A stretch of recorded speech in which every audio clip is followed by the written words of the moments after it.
Hello, Yankee Chatter fans. We're back again with another episode. I'm Brad McCormick, and here's my co-partner, Greg Andriano. That's me. I'm Greg Andriano. You can find me on Twitter at GregAndriano05.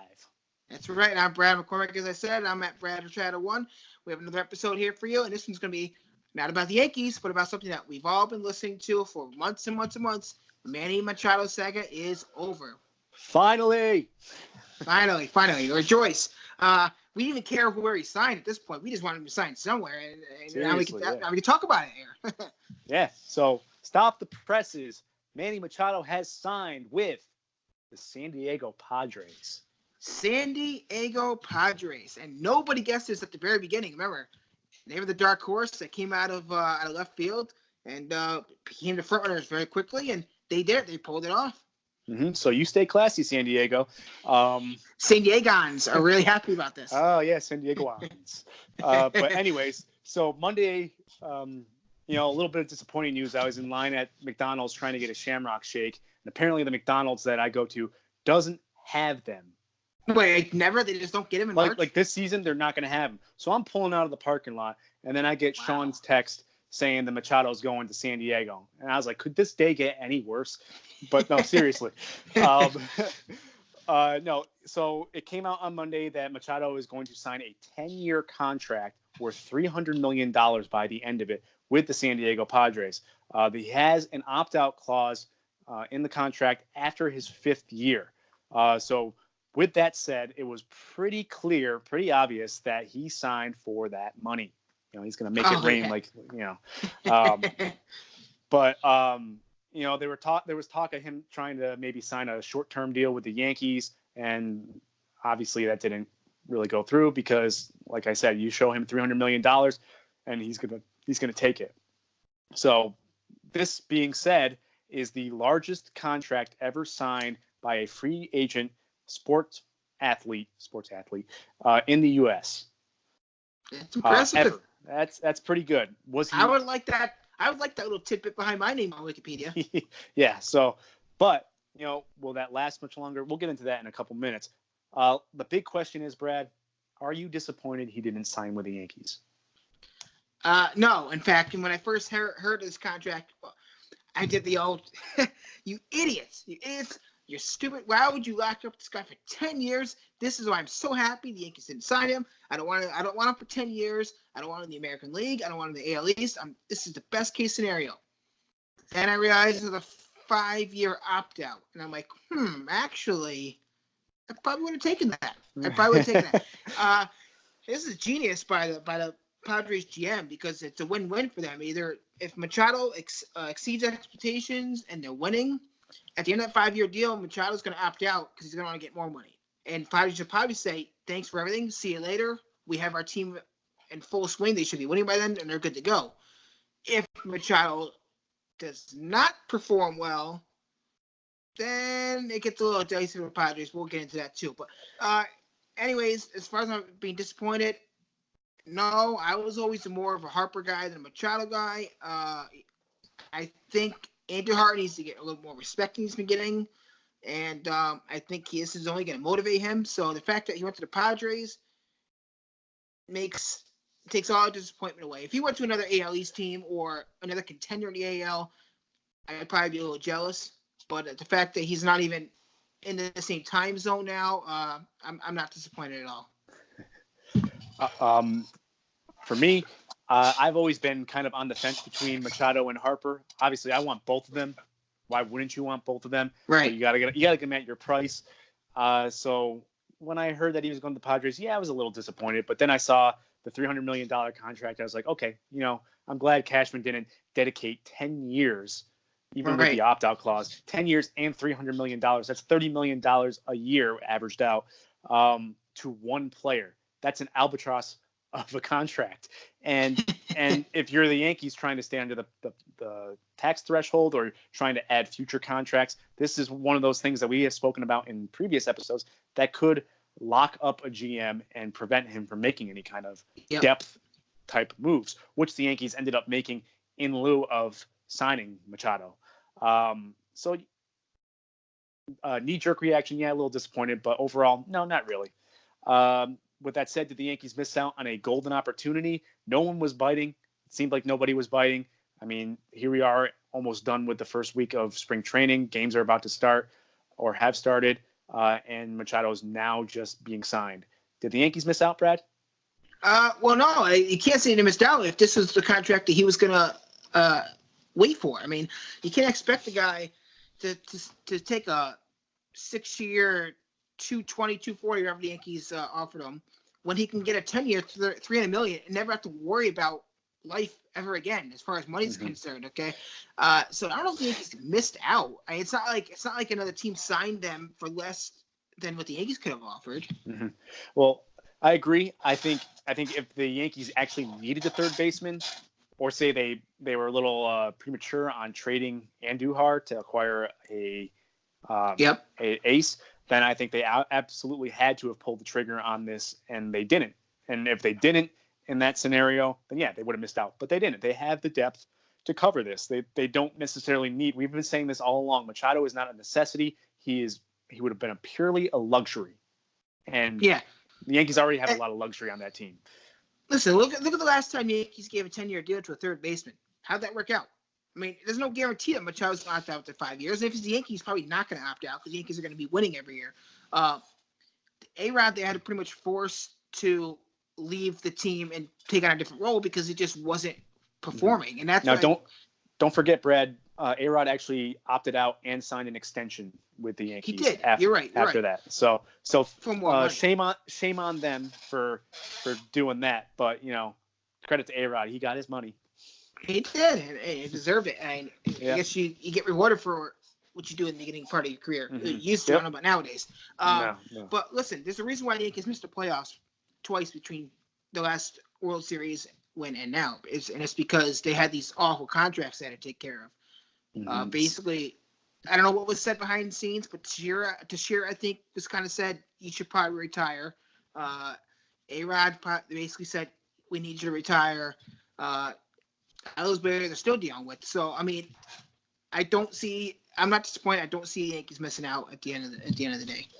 All right. With that being said, now, do Yankee fans have a right to be upset with ownership? Because there are fans out there, if you've been on Twitter, Brad and viewers, if you've been on Twitter, a lot of people are disowning the Yankees and saying, well, Hal doesn't want to spend money on the team, so I'm not going to spend money on the team. I'm not buying any Yankee merchandise. I'm not going to any Yankee games. Forget it. They hurt me, so I'm going to hurt them. Well, God, this angers me so much. I think it's more frustrating, these idiot fans. Okay, yeah. These are the kids that grew up in rich families in the city that just need to get the best of the best. They go to school, these brand new shoes. Someone has a more expensive pair of shoes than them. They want those shoes. They get a brand new car given to them for their 16th birthday. Someone else has a better one. They want the better one. That's what these fans are. Listen, the Yankees, up until this deal, spent the second most money in free agency this year. They just did it in smart ways. The Phillies are going to look back and saying, I bet you the Phillies are going to look back and say, we should have dedicated our season, our free agency at least, to signing Kimbrel, Keuchel, and Corbin. But instead they shorted out on Corbin because they wanted Machado and Harper. They might not get any of them now. So no. With that said, I read something today that the Phillies would actually go after Keuchel and who's the other person you named? Kimbrel if they miss out on Harper. But that's up for grabs. If that happens, that's going to be the smarter way. But that's if they're still available. I mean, they might shoot themselves in the foot here. Right. Which I'll be laughing the whole season when that happens. Yeah, I mean, because Moustakas is gone now. So what are they down to if they don't get Machado? What are they down to if they really want a third baseman? There's nothing really out there. Outfielder, you still got Adam Jones out there, but I don't know if he want to be in the National League. Right. So anyway, back to ownership. Ownership. They spent money. Okay, there's no reason to ever think the Yankees did not spend money. They spent the money. They just spent it in smaller, more calculated ways, and I think made this team still better than he did last year. Mm-hmm. I agree. You cannot be upset with ownership when they don't make a move that doesn't fit your narrative. All right, Machado, like we said, would have been a luxury. Yankees still have Stanton, Judge, Sanchez, all these great hitters in their lineup. Yes, Machado would have been great to see in a Yankee uniform. Obviously, it would have been great to see him in that lineup, but it's just not going to happen. You're going to have to get over it. All right? Yankees are still going to have a great season.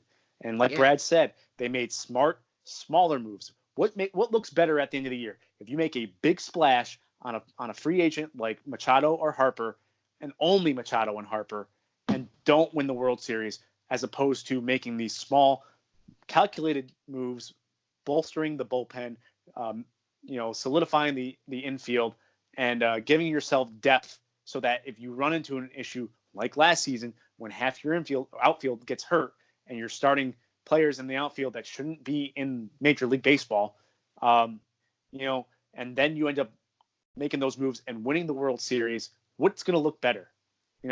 This is a good thing. This is a good thing that the Yankees did.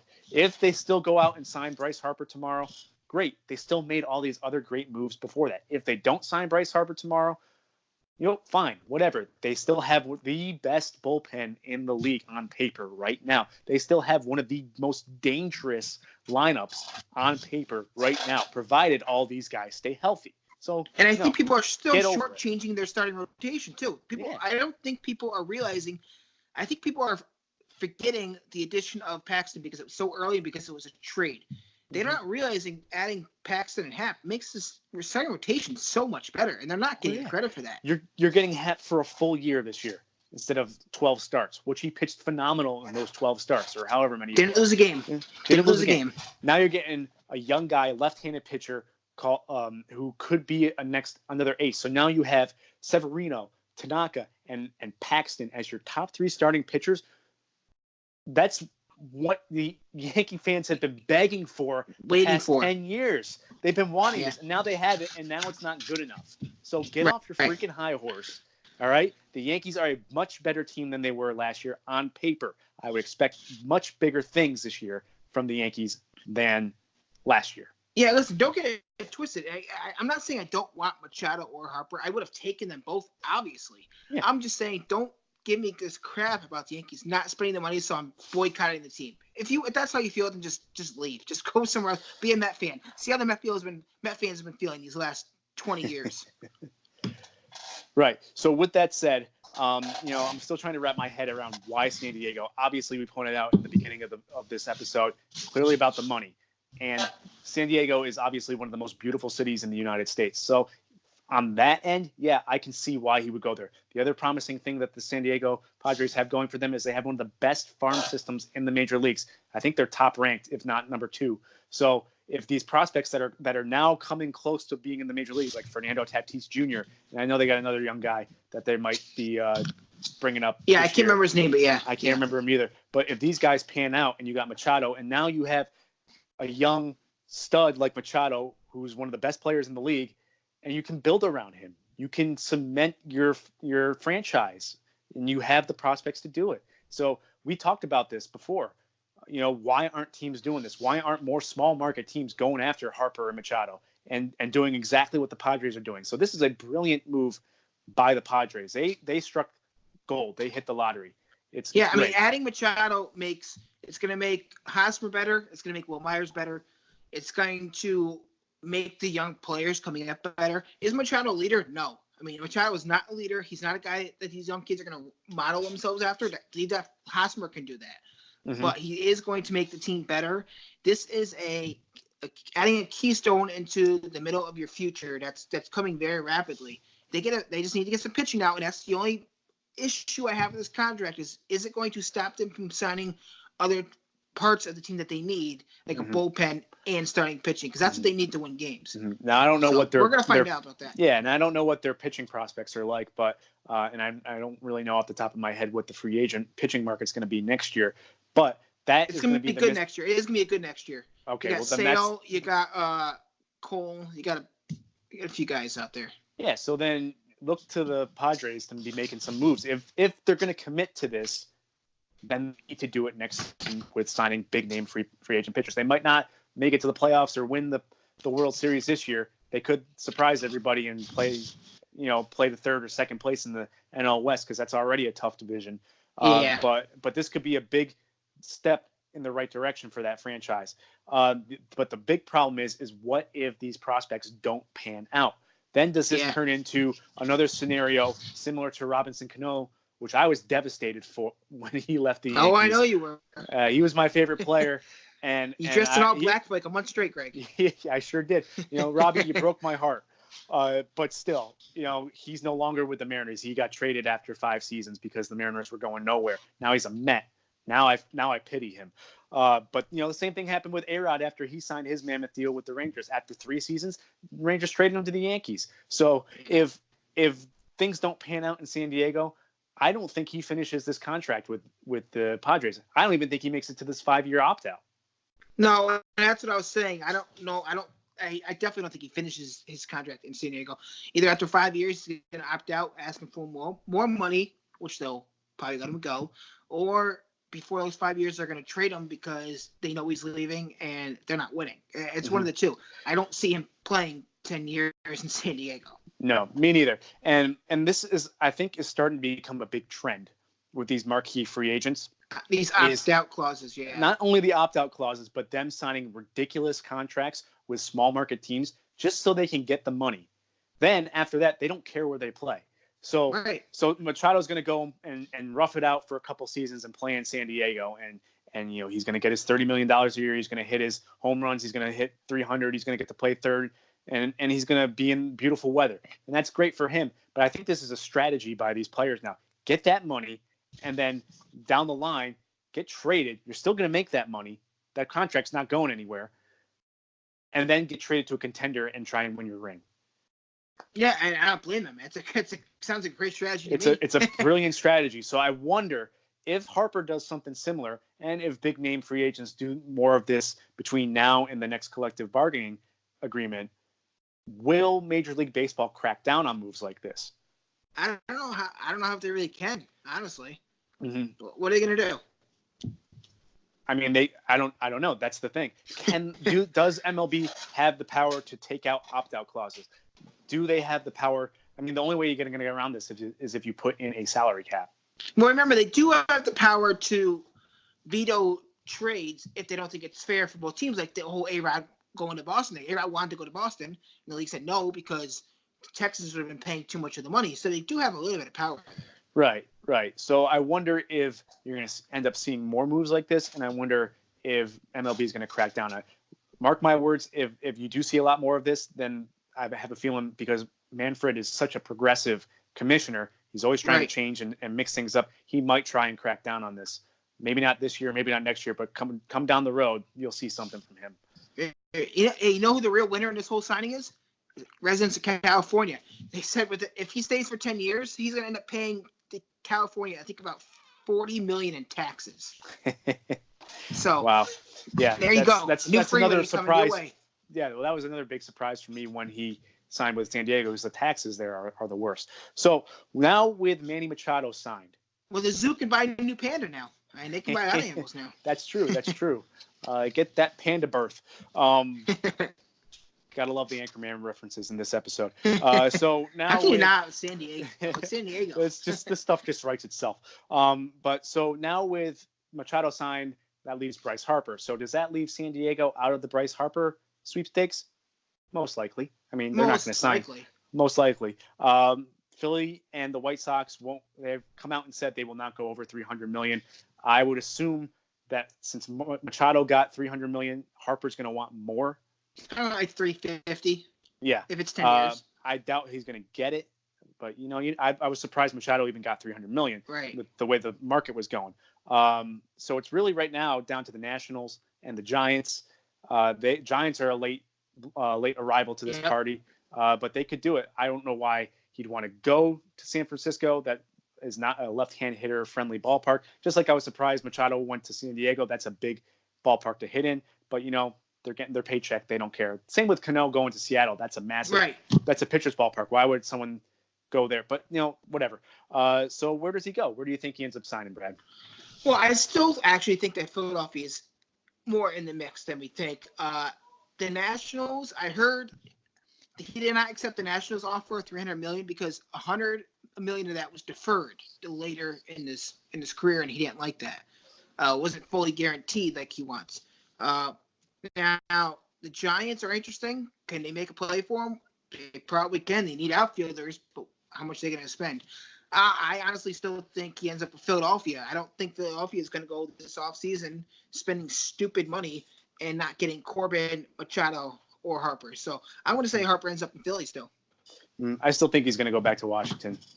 I think they're going to come back with a different offer. I hope he does, honestly. That way he can finish his career with one team. I think if between Machado and Harper, I think he would be the one to do it. So, yeah. Listen, if he goes back to Washington, he's going to get a statue at some point. He's going to get his number retired. He's going to be the face of that organization for a long, long, long time because they don't really have anyone else, unless you want to go back to the Montreal years. Well, you got Scherzer, too. But he's the face of that franchise. Like Bryce. No, Bryce is the face of that franchise. I think the smartest thing and what I hope he does is go back to Washington. As a baseball fan, I want him to be a national. But I think he ends up in Philly. Yep. As a baseball fan, too, and wanting to see someone start and finish their career with the same team, I agree. So with that said, that wraps up episode number 9. Thank you all for watching. We really appreciate it. You know what the funny thing is, too? I was thinking. What's that? All this talk, this whole offseason has been about these two guys. If Bryce Harper ends up with the Giants or the Phillies, then both these guys are going to go to teams that aren't even going to make the playoffs. So that's funny. That's really funny. It is funny because when it came out before the season ended that they wanted to play for contenders. So yeah, whatever. So it's just for nothing. Yeah, right. So anyway, with that said, that's our episode. Check us out on social media at all the platforms. Search Yankee Chatter, and we'll pop up. Like we've been saying every episode, we're out there. Just you gotta find us. Just gotta find it. Come find us. It's like those eHarmony commercials. Come find me. So subscribe to the YouTube channel if you haven't already. Share this with your friends. Tell everyone you know. We really appreciate you watching. And again, don't forget we're on iTunes, so check us out there. All these episodes will be there for you to download, to sit at your desk and listen to while you're at work, while you're taking a nap at work, or while you're riding in the car. So, and don't forget to check out that new website. Check it out. Greg did a lot of work on it. I can't take any credit, so check it out. For his sake, check it out. All right. I would appreciate it. But anyways, thanks again for tuning in. My name is Greg Andriano. You can find me at GregAndriano05 on Twitter. And this is my buddy up north. Yeah, Brad McCormick, Brad Chatter 1 on Twitter. And, hey, you stay classy, San Diego. Go Yanks. Yeah, go Yanks.